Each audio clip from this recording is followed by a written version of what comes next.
Second marriage எங்கள் அக்கா வீட்டுக்காரையே பண்ணிக்கிட்டேன் அப்படி இப்படின்னு சொல்லி ஒரு நாள் அப்படின்னா அவளோட தமிழன்னு என்னவா இருக்கும், இரண்டாவது மனைவினா. ஏன் சொல்கிற இரண்டாவது மனைவி தெரிஞ்சு தானே பண்ணிக்கிட்டேன். அக்காவோட லைஃபு அதுக்குள்ளே போனேன். சரி ஓகே, இப்போ உனக்கு ஏதோ ஒரு ட்ராஜடி நடந்துருச்சு, அதுலேருந்து வெளியில் வந்துட்டல. வெளியில் வந்தால் இதிலேருந்து நான் எப்படி வரப்போகிறேன், இந்த யூடியூபெல்லாம் நான் என்னென்ன சம்பாரித்தேன், நான் இனி எப்படி இருக்க போகிறேன், இன்னும் யூடியூப் வச்சு நான் எப்படி இம்ப்ரூவ் ஆகிறேன், அதை பாரு. அதை விட்டுட்டு வியூஸ் கம்மியானதும் எங்கள் வீட்டுக்காரர் என்னை மீட் பண்ண வந்தார், நான் ஓடிட்டேன். அப்புறமா மறுபடியும் அடுத்த வீடியோவிலே ஃபுல்லாக ஜாலியாக டான்ஸ் ஆடுற, பாட்டு பாடி போடுற வீடியோ. நீ இருந்தால் இப்படியே இருந்துரு, இல்லையா அப்படியே இருந்துரு.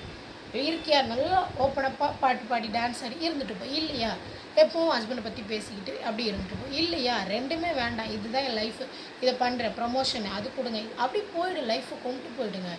அதை விட்டுவிட்டு திடீர்னு உங்கள் வியூஸ்க்காக ஒன்று, அப்புறம் வியூஸ் கம்மியாகும் போது ஒன்று.